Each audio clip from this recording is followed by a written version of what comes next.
Good morning. Morning, Joe. Good morning. Morning. Just open with a couple topics before we leap into your questions. First, I was pleased that the House and Senate Education Committees took up our education bill that provides a whole range of new education opportunity for our kids. So that was something I think that's been positive that we can talk about here. Secondly, yesterday's announcement by Flint Hills certainly caused deep concern on my part for the families involved, as well as for the economy of North Pole and the interior.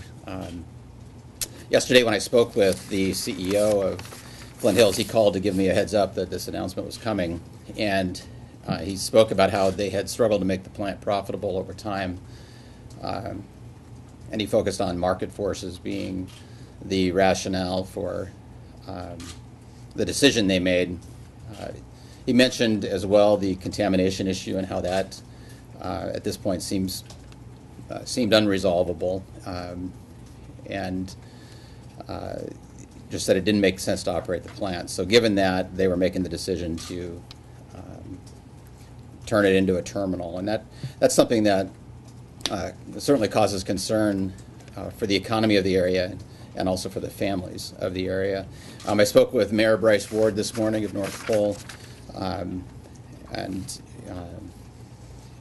he talked to me about the tax base, certainly that plant is, and expressed concern there. But bottom line is we're going to work to help these folks find new work in our growing economy and work to make that happen.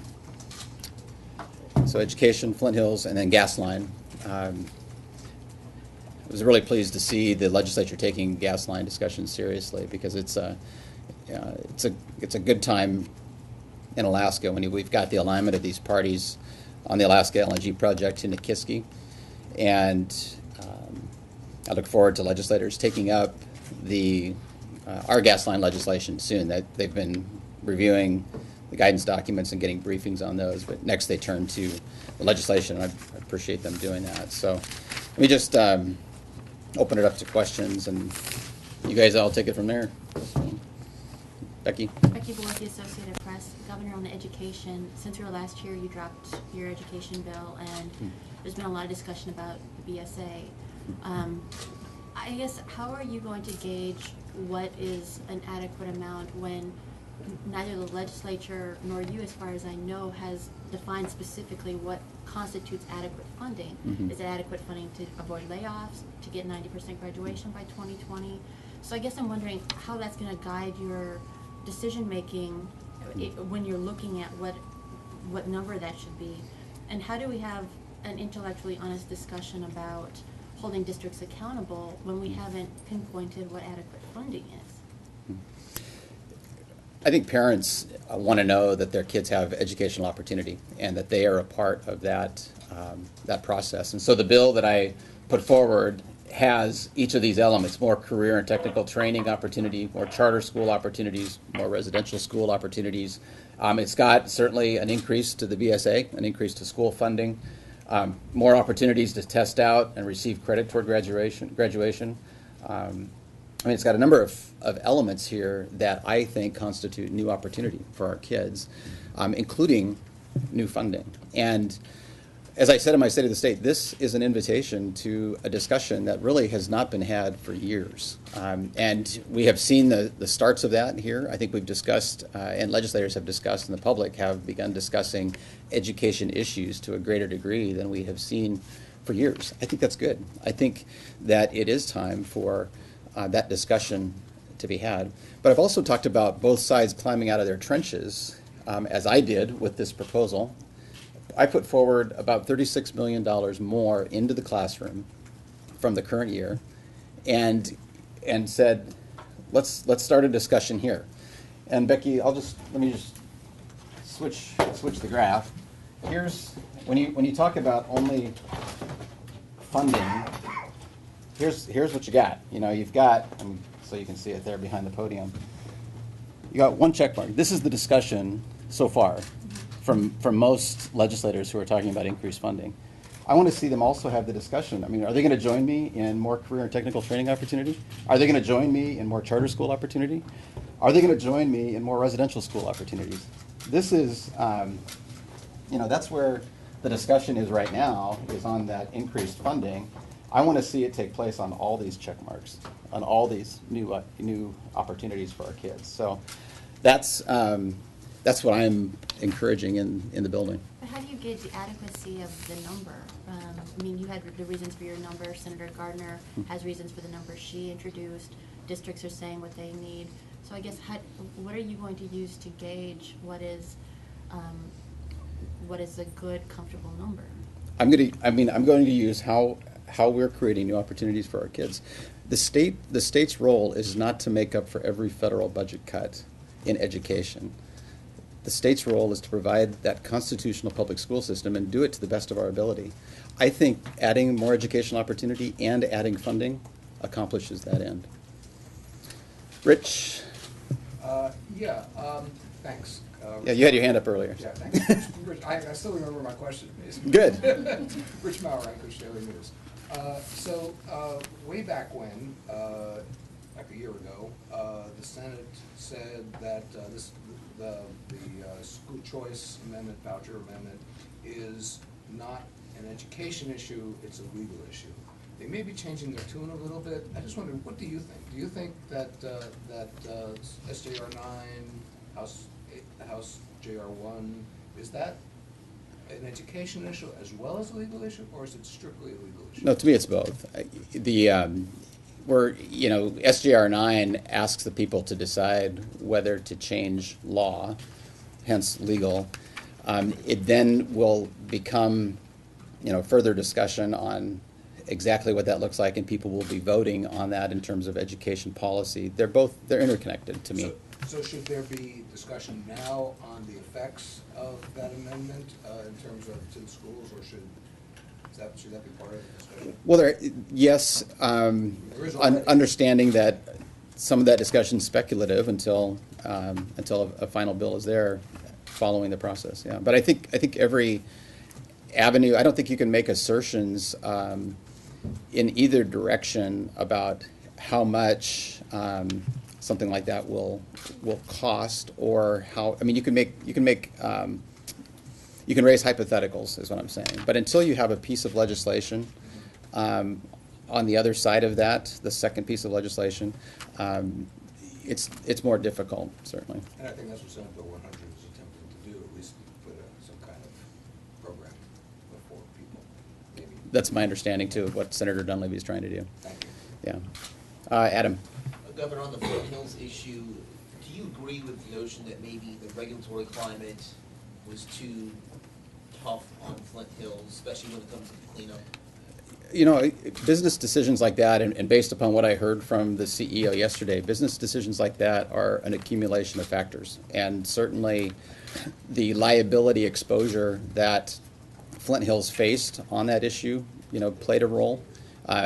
He mentioned it, but he also mentioned market forces. And if you think about our refineries, you think about our processing plants, those refineries and plants like Agrium are built when there's a lot of supply and the price is lower. Over time, over decades, production declines, the price and the cost of doing business with that commodity increases because of lower volumes and other forces.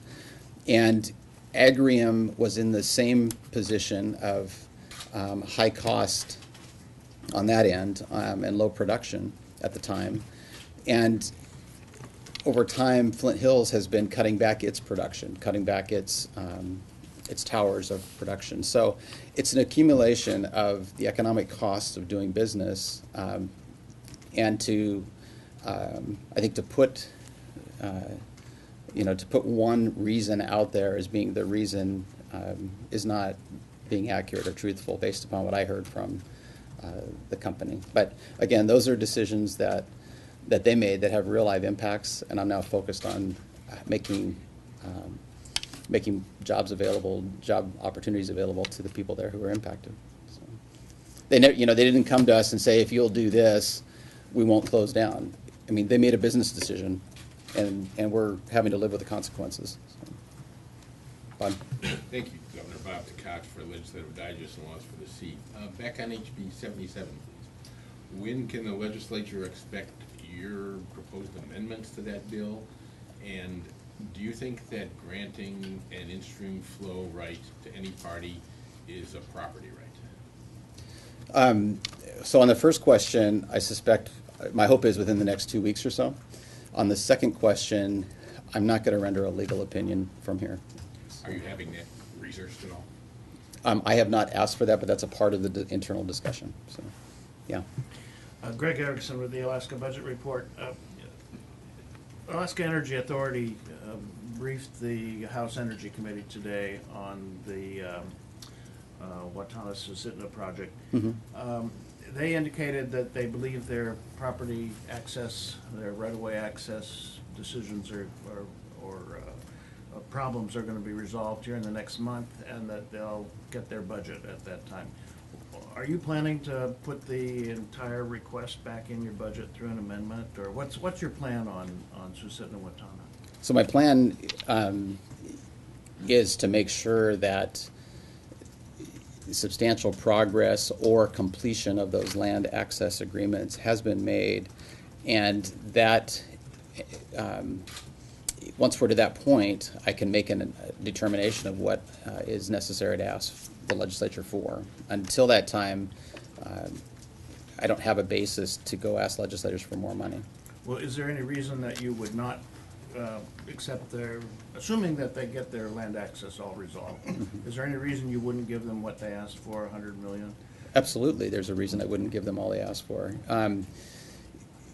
Every budget request by every agency is scrutinized, and at the time when we have to make that final decision to submit it, we look forward and how that money is projected to be spent and when it will be spent. And so that's a process once the land access agreements are completed. Run it. Following up on this Susitna Dam question, there are some people here at the Capitol concerned about Susitna Dam and its impact on fisheries, and one of their concerns that they voiced is about how HB 77 would impact that, whether it would allow the DNR commissioner to grant water permits for that project and sort of circumvent some of the public process. You know, what do you know about that? So, what do you say about that? What I would say about that is that there will still be a rigorous public process with HB 77 passage, and even that is speculation at this point. We're not to that point yet. So I would just leave it at that at this point. But I mean, do you think the DNR commissioner should be able to approve water permits for Susitna Dam? I think that's what the law is written for, and Fish and Game will have a part of that as well when it comes to permitting a project that involves fish or fish habitat. Yeah. Pat? Pat Forkey, Alaska Dispatch. Your administration has said you expect Senate Bill 21 to produce 60 to 90,000 new barrels by 2018. Where are those going to come from, and why aren't those already in the projections? So 2 questions. One, I think, is better for the companies. Your first question, where are those going to come from? But the second question, why are those not in the projections? Because the Department of Revenue, when they provide their revenue source book, they provide detail on the most conservative basis. And unless something is being produced, my understanding is they don't include it. And so once that production is there, they'll include it in the revenue source book. When you look at the new work being done at Prudhoe, Caparic, and Alpine, for example, and when you look at new liquids coming on at Point Thompson, obviously, the potential is there, but... Outside Point Thompson and Alpine. Pardon me? I think you said that was outside Point Thompson and Alpine. So I'll have, at another time here, I'll have Department of Revenue come up, but I think I've answered the question. So, yeah. This is kind of following up on a point that Alexander Gutierrez gave here. And a couple weeks ago, Senate Finance heard that one of the reasons they should be excited about the new gas line proposal is that early in the next decade, we should see a crossover point where gas will be more valuable as a commercial commodity instead of in service of oil production. And people pointed out that that sort of conflicted from what they heard over Senate Bill 21. I was wondering if you might be able to reconcile that for me.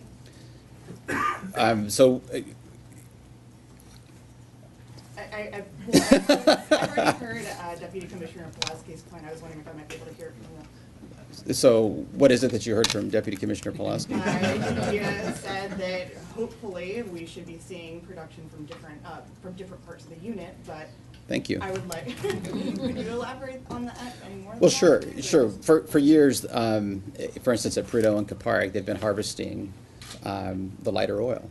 And for a number of years, that crossover point has been discussed as, in the near future, tied to those lighter oils. Obviously, the goal of SB 21 was to put more oil in the pipeline and have them go to those other horizons of the viscous oil and the heavies over time. So there still will be a crossover point. The question, again, is pushing it out as we are able to access more oil. So, yeah. Matt Buxton from the Fairbanks Daily News Miner. Jumping back to Flint Hills here, you talked about how they had approached you on requesting changes to keep the plant open. But the issues of royalty oil and the salt flame cleanup have been out there for a number of years now. I guess is there anything that could have been done, or was the closure of this plant, do you think, inevitable? And is there something that in the future might be able, or are there changes the state might be able to do to enable a new plant to be open in the future there, or reopen? More production. More production makes it more possible and more economic to have a plant like this. I mean, that's the bottom line economics of why refineries get built, because they have that ongoing supply at lower cost. Rich? Rich Maurer. Taking that a step further, the state agency lent money. You could have more production, or you could have cheaper imports. A state agency lent money to build a tank farm on Point Mac with a lot of storage that would make it very cheap to import product from outside. That was one of the issues that Flint Hill said, that you got the state building these tanks, it messed us up. You're talking to the guy who stood up in front of 800 people and said, "We will not import into Cook Inlet, over my dead political body." And so for me to find this out was a surprise. There's no question. You didn't know about the Not that I can recall. Okay. No, because I have fought every effort to import gas or oil that I've been aware of, and staked my political future on finding new gas in Cook Inlet, which we've done, thanks to these tax credits and benefits that were passed about 3 years ago. So that's something that I obviously will be looking into, but at this point, I think we have enough resources in this state to produce and develop them for our people. Are any commissioners or board members in trouble for approving that loan? I need to find out more before that I can answer that question. So. Okay, thank you. Becky? On oil taxes, the minority Democrats in a news conference, Senate minority Democrats in a news conference today said that they had sent you a letter asking where oil taxes fits in on negotiations on a gas line. We just passed SB 21. What do they mean by that? They were Do talking you know? about the past. 'Cause I haven't read the letters. I just heard as I was walking in that there was one sent. So. Well, in the past, that's been a part of talks, and the companies have talked about fiscal certainty on tax royalties, oil and gas. And, I mean, do you still see there being open discussions, long-term discussions about locking in anything on oil taxes? Is that still something in play on the table, or do you consider it a settled issue with what we did last year? So, top line priority is understanding that, and you heard it yesterday, and legislators heard it yesterday, that it takes a healthy oil industry to invest in and create that infrastructure necessary to have a healthy gas industry, gas line. And that's so because they come out of the same hole.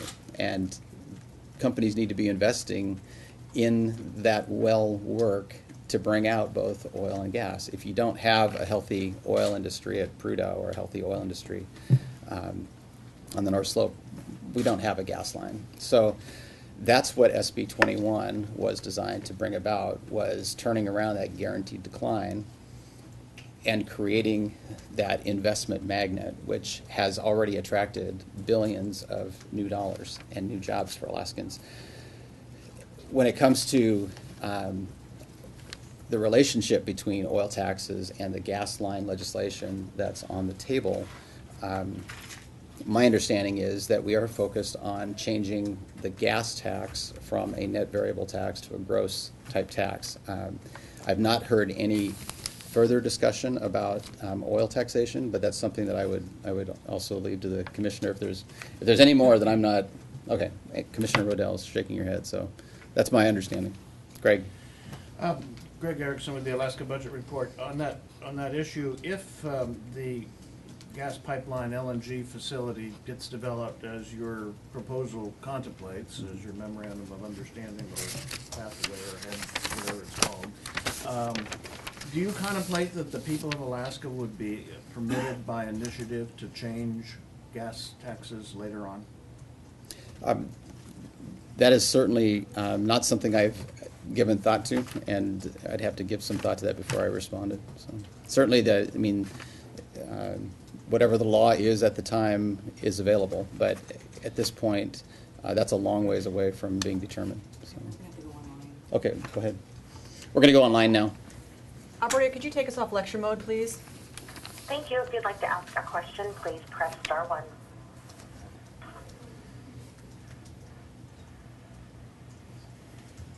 Tim, go ahead with your question.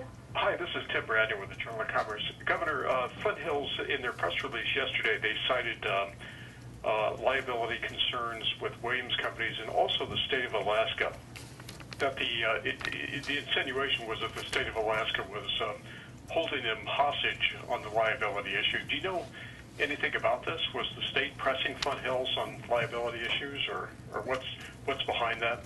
I know a little bit about it because I had discussions with Flint Hills about this last fall, and I had discussions with my AG and Commissioner Hardig at DEC. The bottom line issue is that Flint Hills bought a refinery with groundwater contamination, and they either did or did not contribute to it. Those are legal issues. The state's responsibility is to make sure that residents' groundwater is safe. Flint Hills has done a good job of supplying fresh water to the residents in the area. At the same time, Flint Hills has expressed extreme dissatisfaction with Williams' approach in not stepping up to what Flint Hills believes is their obligation. They also expressed dissatisfaction with the state taking such a hard line on protecting the public interest with groundwater. So my direction to the DEC commissioner and to the AG when it came to this had to do with ensuring that they were being reasonable in their legal strategy, but protecting the public interest in safe groundwater. So that is that's the direction that I gave. How the legal strategy gets played out certainly is up to the AG in that. And I'd urge you to contact either him or DEC, probably the DEC commissioner, Larry Hardig, with follow-up on that. There are no other questions online at this time. Alexander Gutierrez, APRN. Governor, back on the issue of education, this morning Representative Tammy Wilson laid out a bill that was pushing back on the local contribution that local governments make to the school systems. What do you think is the appropriate role for municipalities and borough governments in terms of funding schools? I think any time that I think you have a closer say and stake in something if you have a local government contribution. I mean, it's like us saying, you know, the federal government should fund education, because the same logic would hold true from step to step. I mean, but I do understand the frustration with some districts feeling they are paying more locally than other districts, and that inequity is a valid concern. So I'm obviously going to wait and see how the bill develops in the committees before I take a firm position on it, but I do tend to agree that local, even down to the household level, obviously, but local control, local management, local funding is important to that stake. And just as a quick follow-up, do you see this as a constitutional question, a financial, a budgetary question, or both? What do I see? What being a constitutional question? The issue of local governments funding being required to contribute to school funding. You know, I haven't thought of it in those terms, and so again, I'd hesitate to express a legal opinion on something like that. But Bob. Yesterday, Representative Peggy Wilson gave a pretty thorough presentation of her proposal for a constitutional amendment to allow the establishment of a dedicated transportation fund, the bill that would administer the fund, and also the appropriation bill for $2 billion to capitalize the fund. She also said, given the state's current situation, passing the $2 billion appropriation is not really critical this session, but she was really adamant because of the schedule on putting constitutional amendments on the ballot, that amendment get passed by the legislature and get onto this year's ballot. Would you support putting that question on the ballot without the funding, and can the state start looking at those kind of big dollar funding operations or options given its current financial situation? So again, I don't necessarily have a problem with the people deciding that. I have spoken to the representative and to other industry members and told them that my concern with that kind of an approach has more to do with placing a ceiling on what we're willing to spend on our roads. And I think the system right now certainly goes up and down. You know, the funding for roads and ferries goes up and down with funding levels. At the same time, it's a lot easier for legislators to look at an endowment fund, say it spins off X amount, and say that's the amount that goes to roads, nothing else goes to ferries. And so my concern is more about what the impact in the building among legislators will be, more than the idea itself, because I think I laud the desire to assure transportation funding. The issue really is how does that play out in the realities of the legislative process and for the public. So you're not saying that the amendment puts a limit on it, would be the legislative reaction? That would it's the potential result of the constitutional amendment. But I've also been very clear with the representative and with interests that are supporting that I'm not standing in the way. That's something that I have no problem, you know, the people deciding on that. And so somebody else was over here. Pat, for you haven't had testimony about SJR 9, and a lot of them came apparently from NEA members who seemed to distress some of the legislators. What do you have any concern about all the NEA opposition? Do I have any concern about all the NEA opposition? Is that somehow less valid than other concerns? I just smile because I think about the labels you attribute to me in your news articles and ask whether those labels should cause people concern. But when NEA members speak, they are exercising their right to speak and be part of the discussion. That's what I've called for. This whole from the state of the state onward, and my hope is that even more Alaskans will join the fray and join the discussion, because that's something that hasn't happened in this building for at least more than a decade, you know, on issues of this importance. Education has, every year we talk about, you know, which new schools to fund, how much maintenance to fund, how much formula BSA to fund, but we've never looked at the whole, not never, but not since the mid-90s probably, have we ever looked at the whole system and encouraged the public to weigh in. That's what's happening. Governor, we need to wrap this up. Okay. Rhonda? Yeah, I'd like to follow up on Pat's question. We had 4 hours of testimony on Monday night. And by and large, most of those people were against SJR 9. So you wanted a dialogue, but it doesn't sound like you're getting the dialogue you wanted to hear necessarily. Well, it takes time, doesn't it? I mean, this is a 90-day session, and the best organized groups get out there first. I get that. Everybody here gets that. That doesn't make it any less valid. It just means that that's the tenor of the discussion today, but there's a full 90-day process and hearing process that has to play out. And at the end of that, then ask me that question. So thank you all for being a part of this. See you next time. Thanks. That name's